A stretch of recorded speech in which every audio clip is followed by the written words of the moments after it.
బ్యాంకులకు వెళ్ళి original stamp పేపర్లు పెట్టారు.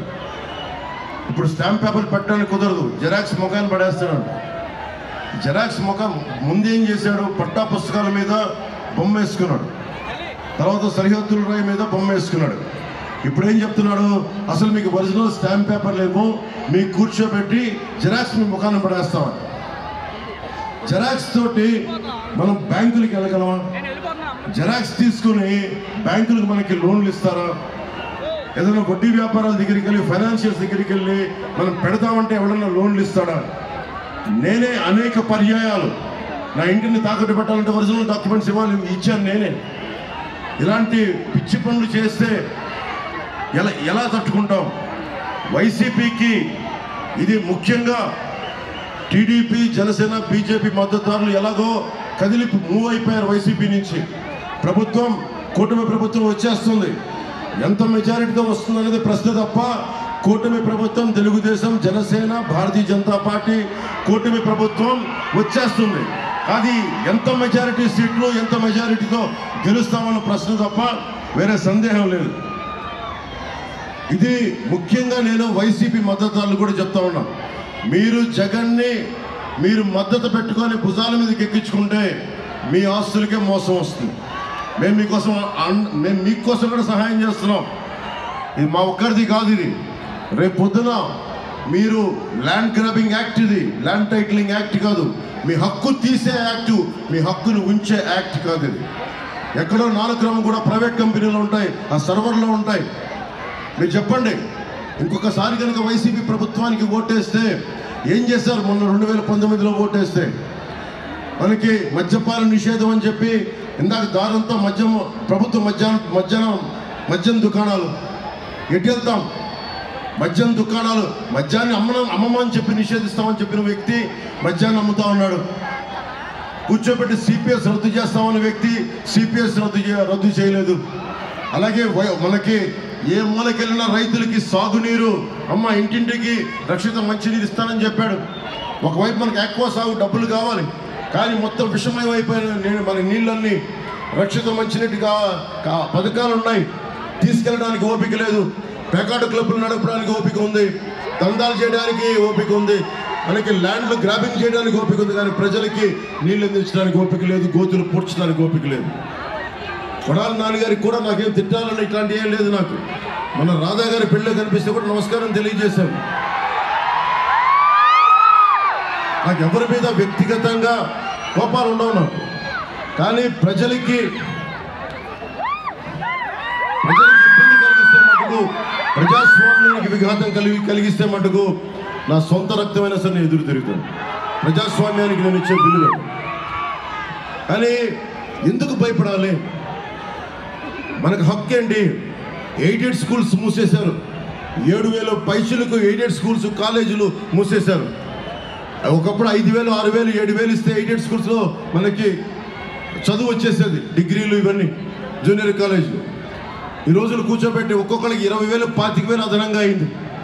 60,000 మంది పైచీలుగా 5 సంవత్సరాల నుంచి 18 సంవత్సరాల బిడ్డలు చనిపోయారు. ఒకడు మాట్లాడలా.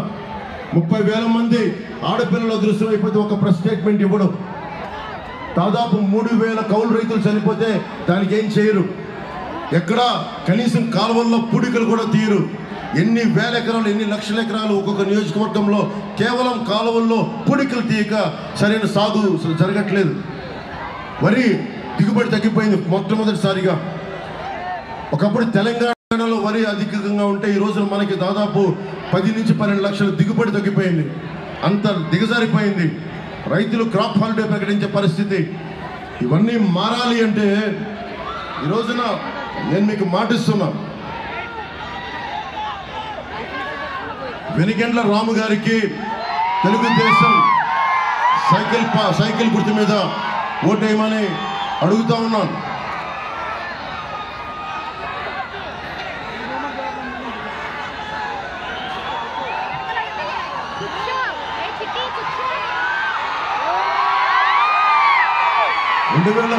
ఎన్నికల్లో వెనిగండ్ల రాము గారు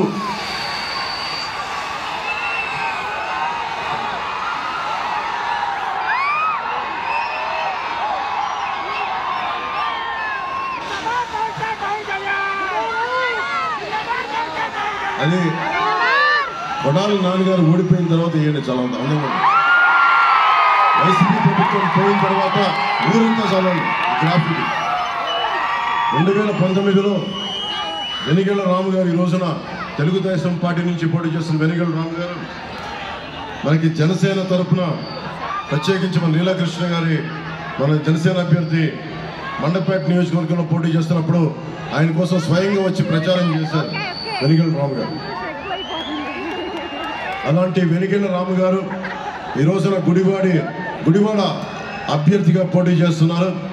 నేను ఒకటే వచ్చాను, ఆయన తరపున గుడివాడ ప్రజల కష్టాల కోసం ఇక్కడ ఉన్న నోరు పారేసుకునే ఎమ్మెల్యేకి నోరు కట్టడి చేయాలి అంటే మనకి వెనిగళ్ల రాము గారు ఎమ్మెల్యే అభ్యర్థిగా ఉన్నారు.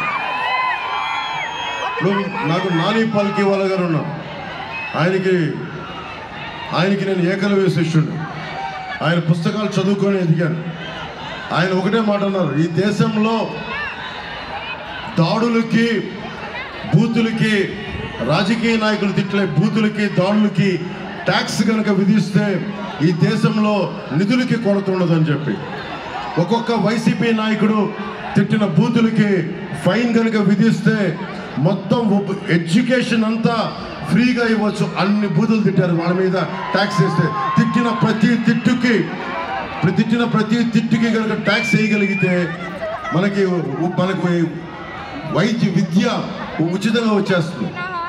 కానీ ఈరోజు మొట్టమొదటిసారిగా ఎప్పుడు కూడా ఎమర్జెన్సీ కాలంలో ప్రతిపక్షాలు ఏకమైనవి. మనకి లోక్ నాయక్ జయప్రకాష్ నారాయణ గారిని నేను దృష్టిలో పెట్టుకొని ఆయన ప్రభావితం అయిన వ్యక్తిని. అందుకని మనం విభిన్నమైన పార్టీలు, మనకి భేదాభిప్రాయాలు ఉంటాయి, పాలసీ భిన్నాభిప్రాయాలు ఉంటాయి. అంత మాత్రాన మాట్లాడుకుంటాం, కానీ రోడ్ల మీదకి వచ్చి ఇళ్లలో ఉండే ఆడవారిని, చంద్రబాబు గారి సతీమణిని ఏదైనా మాట్లాడదామంటే పచ్చిబూతులు ఇంట్లో వాళ్ళని తిడితే ఎట్లా?